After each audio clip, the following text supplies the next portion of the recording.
सोने का अंडा और लालच का फल। बहुत समय पहले की बात है। एक छोटे से गांव में हरिया नाम का एक गरीब किसान अपनी पत्नी ललिता के साथ रहता था। हरिया मेहनती था, लेकिन उसकी फसलें ठीक से नहीं उगती थीं और दोनों मुश्किल से गुजारा करते थे। एक दिन हरिया को जंगल में एक घायल मुर्गी मिली। वह उसे अपने घर ले आया और उसकी देखभाल करने लगा। कुछ दिनों में मुर्गी स्वस्थ हो गई। अगली सुबह हरिया को आश्चर्य हुआ जब उसने देखा कि मुर्गी ने सोने का एक अंडा दिया था। हरिया और ललिता बहुत खुश हुए। हर रोज मुर्गी एक सोने का अंडा देती और धीरे धीरे उनकी हालत सुधरने लगी। हरिया ने तय किया कि वह इस चमत्कार का उपयोग सोच समझकर करेगा। उसने खेतों में निवेश किया और गांव वालों की भी मदद करने लगा। लेकिन ललिता को अब और ज्यादा सोने की चाह सताने लगी।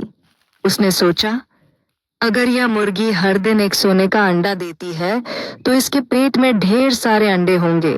क्यों न एक बार में सब निकाल लूं? उसने हरिया से कहा, हमें इसे काट कर सारे अंडे निकाल लेने चाहिए। हम एक झटके में अमीर बन जाएंगे। हरिया ने मना किया और कहा, लालच बुरी बला है ललिता। हमें जो मिल रहा है उसी में खुश रहना चाहिए। लेकिन ललिता नहीं मानी। उसने जोर देकर कहा और हरिया को भी मना लिया। अगले दिन ललिता ने मुर्गी को पकड़ लिया और उसे मार डाला। लेकिन जब उन्होंने मुर्गी का पेट चीर कर देखा तो अंदर कुछ भी नहीं था। न कोई सोने का अंडा, न कोई चमत्कार। हरिया और ललिता रोने लगे। अब उनकी चमत्कारी मुर्गी भी नहीं रही और वह रोजाना मिलने वाला सोने का अंडा भी चला गया। ललिता को अपने लालच पर बहुत पछतावा हुआ। हरिया ने गांव के बच्चों को इकट्ठा किया और कहा, बच्चों, इस मुर्गी ने हमें सिखाया कि जो धीरे धीरे मिलता है वही सच्चा धन है। लालच हमें सब कुछ खोने पर मजबूर कर देता है। जब गांव वालों को पता चला कि हरिया और ललिता ने सोने का अंडा देने वाली मुर्गी को मार दिया, तो सब हैरान रह गए। बच्चों से लेकर बुजुर्गों तक सब यही कहने लगे, लालच ने इनका सब कुछ छीन लिया।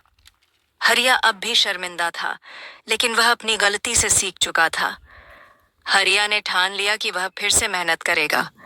उसने अपने बचे हुए पैसों से कुछ बीज खरीदे और अपने खेत में खेती शुरू की। लेकिन इस बार वह अकेला नहीं था। गांव के कुछ लोग उसकी मदद करने आए। ललिता भी अब बदल चुकी थी। वह दिन रात खेत में हरिया का साथ देती और गांव के बच्चों को लालच की कहानियां सुनाती। एक दिन खेत में काम करते हुए ललिता को कुछ चोंच मारती हुई आवाजें सुनाई दी। पास जाकर देखा तो एक छोटी सी मुर्गी उनके पुराने मुर्गी घर के पास आकर बैठ गई थी और उसने अंडा दिया। यह अंडा सोने का तो नहीं था, लेकिन उसमें से एक छोटा बच्चा निकला, एक नई मुर्गी का चूजा। हरिया मुस्कुराया और बोला, शायद यह हमारी सच्ची परीक्षा थी। अब हम मेहनत से कमाएंगे, न कि शॉर्टकट से।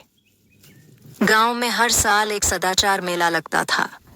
इस बार हरिया और ललिता को मंच पर बुलाया गया, जहां उन्होंने गांव के सभी लोगों को अपनी कहानी सुनाई।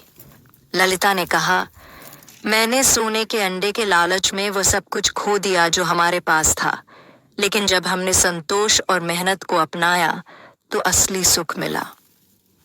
अब गांव के बच्चे भी हरिया काका से खेती सीखने लगे थे। गांव में एक बोर्ड लगा दिया गया था जिस पर लिखा था, लालच से विनाश, मेहनत से विकास। हरिया का खेत फिर से हरा भरा हो गया था और उनके पास चूजों की एक छोटी टोली थी जो अब आम मुर्गियां थीं, लेकिन हर दिन ताजा अंडे देती। एक सुबह सूरज उगा, खेतों में हल्की हवा चली और हरिया ललिता ने मुस्कुराकर देखा, हमारे पास भले सोने का अंडा न हो, लेकिन हमारे पास शांति और संतोष है और वही असली दौलत है। सीख, जो मिलता है उसका सम्मान करो, जो खो गया उससे सीख लो, और जो चाहिए उसे मेहनत से हासिल करो।